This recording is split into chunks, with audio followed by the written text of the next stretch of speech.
We're celebrating Sukkot. It's marvelous. There's a well-known debate in the Talmud about what the Sukkah comes to represent.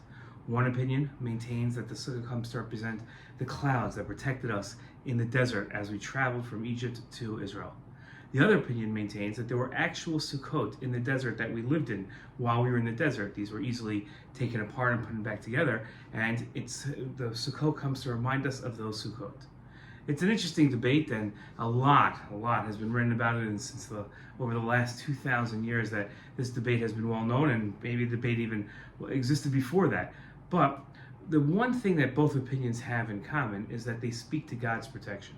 Whether the Sukkot represent the Ananei HaKavod, the clouds that protected us, or whether we were able to sustain ourselves in the desert in these flimsy booths, these flimsy Sukkot, both speak to the fact that God started his relationship with us as a people. We were essentially a people for the first time as we left Egypt, and started his relationship by protecting us. And this was very novel because we had just come out of being in the worst situation we could have been in as slaves for some 200 years. So imagine coming out of Egypt, walking through the desert, imagining that we were slaves, and then all of a sudden, divine intervention occurs and miraculously protects the Jewish people. It's an amazing moment in Jewish history, an amazing moment for the Jewish people.